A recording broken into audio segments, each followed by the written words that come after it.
أهلا بكم. في قمة العرب مصر قالت كلمتها، والرئيس عبد الفتاح السيسي عرض خطتها، وكل أحرار العالم أيدتها، ومعظم الدول العربية خذلتها. واللي ما جاش ما يلزمناش، احنا قد التحدي، وبعون الله في الصخر هنعدي. يعني مفيش تهجير، لا في القريب العاجل ولا في الأمد الطويل. يا جماعة، مصر بتعيد رسم الخريطة العربية ما بين دول عربية شريكة ودول ناطقة باللغة العربية. وجزى الله الشدائد كل خير، إن هي عرفتني عدوي من حبيبي.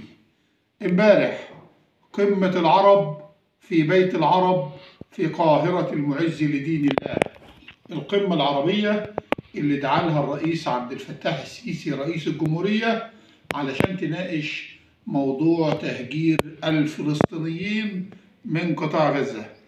البيت الأبيض بيرفض الخطة العربية اللي عرضتها الإدارة المصرية على القمة العربية، وترامب متمسك بالخطة الأمريكية. الخطة الأمريكية اللي هي إيه؟ اللي هي تهجير الفلسطينيين من قطاع غزة. الراجل ده يا جماعة مصمم إن هو يخلي قطاع غزة تماما لإسرائيل، والعقبة اللي واقفة له، الشوكة اللي في زوره، هي الدولة المصرية. مصر بمفردها هي اللي واقفة للإدارة الأمريكية، وهي اللي واقفة للكيان الصهيوني. الخطة المصرية اللي عرضتها الدولة المصرية امبارح في جامعة الدول العربية، الخطة عبارة عن إيه؟ عن أول حاجة المرحلة الانتقالية. المرحلة الانتقالية دي 6 شهور، فيها تشكيل لجنة مستقلة لإدارة غزة. وأيضا اللجنة دي يا جماعة هتكون مشكلة من الفلسطينيين تحت مظلة السلطة الوطنية الفلسطينية. واثنين، تهيئة الأوضاع لعودة السلطة الوطنية للقطاع مكان حركة حماس. إعادة الإعمار. إعادة الإعمار ده يا جماعة هيكلف 53 مليار دولار، دي على 3 مراحل. أول حاجة رفع الأنقاض زائد مساكن مؤقتة، رفع الأنقاض باللوادر والحفارات زائد المساكن المؤقتة، دي هتكلف 3 مليار دولار. إعادة بناء 200,000 وحدة سكنية، مصر قادرة بعون الله إن هي تخلصها في 2 سنين، وده هتكلف 20 مليار دولار. التطوير الشامل في قطاع غزة لحد 2030 دي وحدات سكنية ومطار ومواني، دي هتكلف 30 مليار دولار. يبقى الإجمالي كله 56 مليار دولار، دي تكلفة إعادة إعمار غزة. مصادر التمويل، الفلوس ديت هتيجي منين؟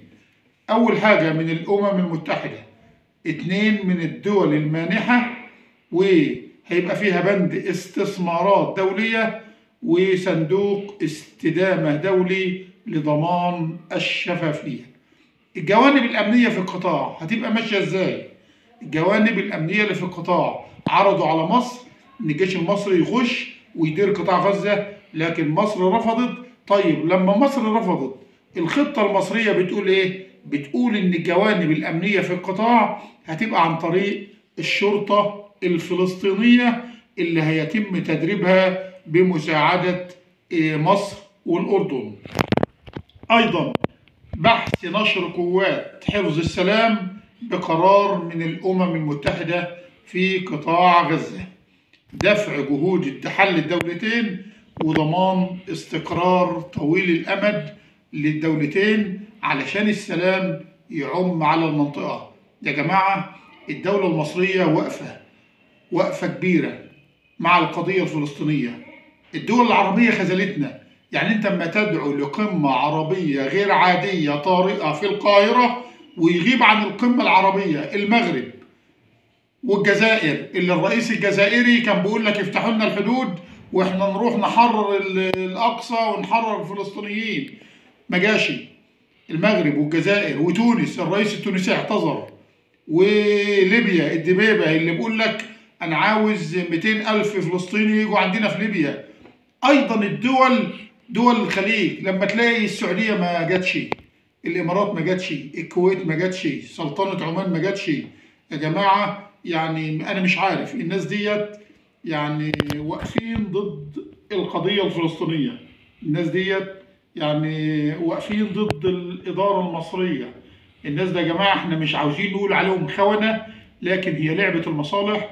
الخليج رفض ان هو يحضر، قال لك علشان نحضر ونمول اعاده الاعمار يبقى لازم حركه حماس يعني تخلع من الموضوع، وحركه حماس تسيب القطاع. ازاي هتسيب حركه حماس من قطاع غزه؟ وازاي هتسلم السلاح اللي مع حركه حماس؟ الموضوع كبير يا جماعه، والدوله المصريه يعني وقفه كبيره مع الاشقاء في فلسطين. العالم كله يعني بيخشى ترامب، الدول العربية بيخشون مواجهة الرئيس الأمريكي ترامب، خايفين على كراسيهم، خايفين على حكمهم، خايفين على بلادهم.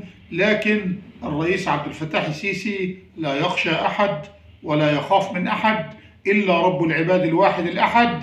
علشان كده الدولة المصرية يعني وقفة كبيرة مع الأشقاء في فلسطين من أجل نصرة القضية الفلسطينية اللي بندعو المولى عز وجل وإحنا في هذه الأيام المباركة أن يطهر بيته الأقصى من دنس اليهود، وأن ينصرنا على أعداء الأمة وعلى أعداء الإسلام، وأن يعز الإسلام ويعز المسلمين. كل الشكر والتحية.